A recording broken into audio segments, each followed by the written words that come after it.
સુરત શહેર crime બ્રાન્ચને drugs સામેની કાર્યવાહીમાં મોટી સફળતા મળી છે। ક્રાઇમ બ્રાન્ચની ટીમે રેલવે સ્ટેશન વિસ્તારમાંથી એક યુવકને ઝડપી લેવામાં સફળતા મેળવી છે। આરોપી પાસેથી 250 ગ્રામ એમડી ડ્રગ્સ જપ્ત કરવામાં આવ્યું છે।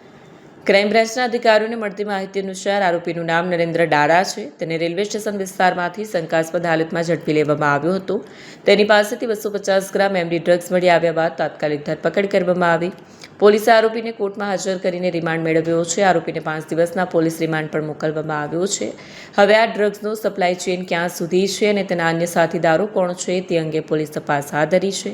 સુરત ક્રાઇમ બ્રાન્ચે ડ્રગ્સ સામેની આ કાર્યવાહીને શહેરને નશામુક્ત કરવાની દિશામાં મહત્વપૂર્ણ ગણાવી છે। તપાસ ચાલુ હોવાથી હજુ વધુ ખુલાસા થવાની શક્યતા છે।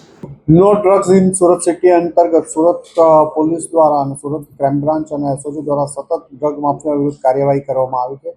આવી જ એક ઇન્ફોર્મેશન આધારે સુરત ક્રાઇમ બ્રાન્ચના પોલીસ ઇન્સ્પેક્ટર જયંત ગૌસ્વામી અને એમની ટીમના પીએસઆઈ ભાટીને એક ઇન્ફોર્મેશન મળી હતી કે રાજસ્થાનના બાલોતરાનો રહેવાસી નરેન્દ્ર ડારા સુરત શહેરમાં કોઈને એમડી ડ્રગ્સની ડિલિવરી કરવા આવવાનો છે। આ બાતમી આધારે એમણે વોચ ગોઠવેલી હતી અને જેના અનુસંધાને ગઈકાલે એમની ટીમને એક સફળતા મળી।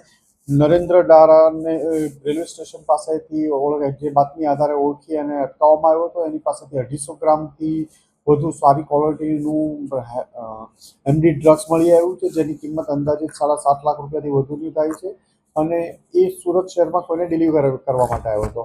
એની પૂછપરછ દરમિયાન એ અગાઉ પણ ડ્રગ્સના કેસમાં પકડાઈ ચૂક્યો હતો। 45 ગ્રામ ડ્રગ્સ સાથે રાજસ્થાનમાં પકડાયેલો હતો। તાજેતરમાં જ એની બેલ થયેલી હતી। ડ્રગ્સના ધંધા સાથે સંકળાયેલો છે અને સુરતમાં કોઈને ડ્રગ્સ આપવા માટે આવ્યો હતો। આ બાતમી આધારે સુરત ક્રાઇમ બ્રાન્ચની ટીમે એની ધરપકડ કરી છે અને વધુ તપાસ ચાલી રહી છે।